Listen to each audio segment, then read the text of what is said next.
Yes, nkulamusizaako nnyo mukwano gwange najjo sinzo bango tuuliza bale kwekumira ku mayingo gano aga Yugi Update TV. Eggwanga erya Democratic Republic of Congo nga liyita mu president waayo Felix Tshisekedi lyavaayo ne lirangirira olunaku olw'Essande nga we ligenda okukiika mu samiti egenda okutuula mu kibuga Rwanda eri mu ggwanga erya Angola gwe mukwano gwange aliyo ampuliriza. Jjukira nti nno basooka ne babawandiikira luvannyuma ne basooka beesikiggaliza okuddamu ng'era ewiiki eyo natugimaze tetumanyi nti no babano banaakiika oba tebaakiike. Naye kyaddaaki olunaku olw'Essande President Tshisekedi yavuddeyo n'alangirira nga wagenda okuba omu ku bagenda okukiika ku samiti egenda okubeera mu Rwanda mu kibuga Angola. Newankubadde President Felix Tshisekedi ow'eggwanga erya Democratic Republic of Congo gwe batuuliza okutabagana tagenda kwenyigira mu meeting, tagenda kukiika, era nga bwe yakola omulundi guli eri mu samiti eyali mu diaspora teyasobola kubanga akiika. Yabula Azra yabagamba nti samiti ezituuliddwa nnyo nga temulimu kalungi kavaamu era nze mbikooye, wabula ekiseera we kinaatuusa nga nnyina okubeeramu nja kujja. Bw'atyo yabagamba. Era yasindise Minister of Communication and Sports.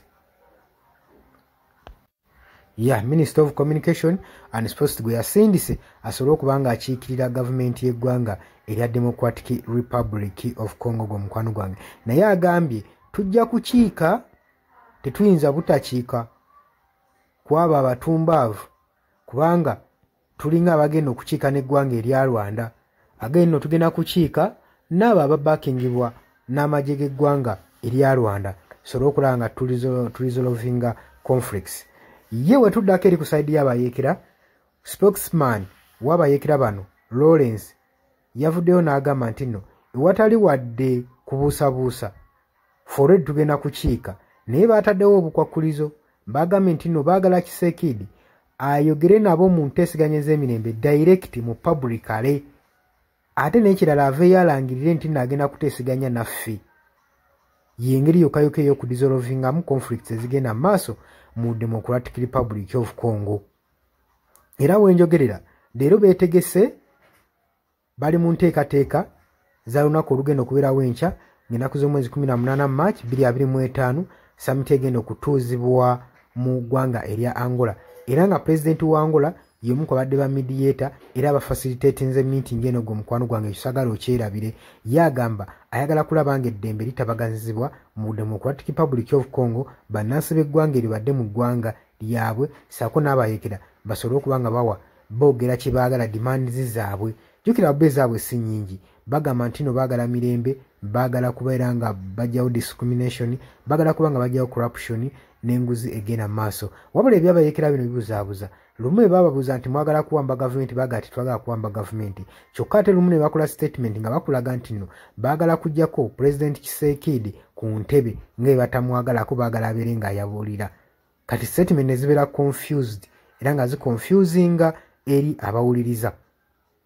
Oli ku Yugi Update TV mukwano gwange kusinza obanga otuuliza webale kwekumira ku mayengo gano era ng'okola kyamaanyi gw'atannatweyongako kirira wansi waliwo ekigambo subscribe kikooneko, ojja kubanga osobola bulungi nnyo otwegattako gwe mukwano gwange. Kakati pulezidenti ono owa ggwanga erya Democratic Republic of Congo agamba nti nno tusindiseeyo Joanna yagenda okuba nga atukiikirira era naffe tugenda kubeera omu ku bakiise ku samiti egenda okubeera mu kibuga Angola gwe mukwano gwange ampuliriza mu kibuga Rwanda mu ggwanga lya Angola gwe ali eyo. Mbaagala nnyo mwebale kwekuumira ku Yugi Updates TV. Mweraba. Yes, oli ku Yugi Update TV kw'osinzira okuba ng'otuuliza gwe mukwano gwange yenna ali eyo. Gwe nagambye agala otweyungako, agala okweyunga ku channel eno, kirira wansi waliwo ekigambo subscribe kikooneko, okoonene mukadde, temwerabirako na mukadde kubanga akadde ako mukwano gwange gakuyambako nnyo okuleetera notification message bwe waba nga waliwo information yonna gye tutaddeko. Ate buli w'osubscribing obeera otufollowinze, kitegeeza buli kimu kye tunaateekako ojja kuba ng'okifuna gwe mukwano gwange. Leka okeepingwe ng'oli updated ku buli kimu ekigenda mu maaso mu ggwanga gwali eyampuliriza. Abali mu Qatar, Oman, Dubai, Saudi Arabia, abali Dubai, abali mu US, abali mu UK, abali Canada, abali mu South Africa, namwe abali mu Ndwane Kenya, nalekani menyani, namwe abali mu Asia, matumiddeko nnyo mwebale kwekumira ku Yugi Update TV. Mwe mbezezaawo amayengo gano aga Yugi Update TV. Mikwano gyange sola bebaza kinnoomu wabula nsazeewo nkozese lino eddoboozi ery'ewamu nsobole okubeebaza mwebale kuyimirizaawo channel eno, mwebale mwabajja naddala mwabajja mu comment section ne mukomentinga ne muteekako endowooza yammwe ne mutangaaza bannayuganda ku ki ekiteekeddwa ekituufu okukolebwa gwe okusinziira ku ndowooza yo. So munamuna abatajjangako mu comment section mbakubiriza okujja mu comment section muteekeko ebirowoozo byammwe mutangaaze eggwanga ku biki byaba bagenze mu bukyamu ne bikolebwa mu bukyamu eri bannayuganda. Dani ku Airlines e Kenya nawe nkutumiddeko ennyo naye jangu mu comment section oteese, toteekako buteesi linnya lyo, mujje mu comment section mwe abasharinga, abalikinga namwe abasubscribinga mwe muyimirizaawo amayengo ga channel eno. Eyo namba y'essimu gye mbateeredde awo eya nooti 726 nooti emu 67994. Eyo enamba ya WhatsApp eri mu kimyufu. Ye namba gy'ogenda oyita kuba gy'osobola okuyitako gwe mukwano gwange ayagala okulanga wamu naffe. Ngw'alina bizinensi yo ng'ogyagala tugikulangire nga wandyetaazo gikulangira. Eyo namba gy'oba oyitako ku WhatsApp osobole okuba nga naye bizinensi yo gikuba abantu tugikulangire gwe mukwano gwange ali eyo ampuliriza. Nengenda maaso n'okulabula abantu ku biki ebigenda maaso mu ggwanga naddala nga akalulu kano aka 2026 katuukuse kengedde. Kati buli muntu alina kubeera vigilant, olina kubeera bulindaala oleme kutunda mwoyo gwo mukwano gwange. Waliwo abatunda emyoyo gyabwe olw'M1,1500 sukaali.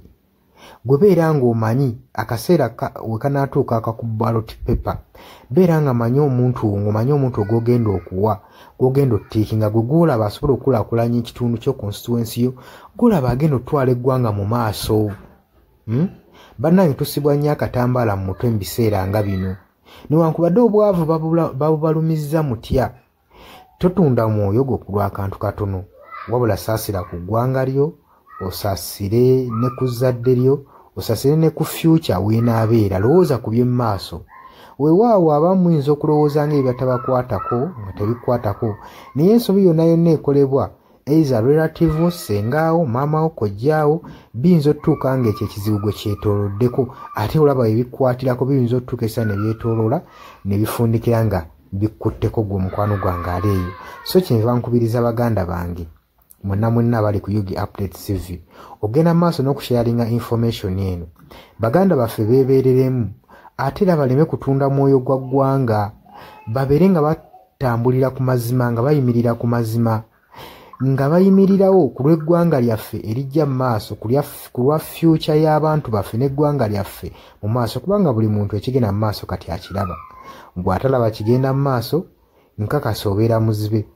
Ate era ne muzibe naye alina byawulira ebimukyemula omutima, kati n'amanya nti no mu ggwanga mulimu kino.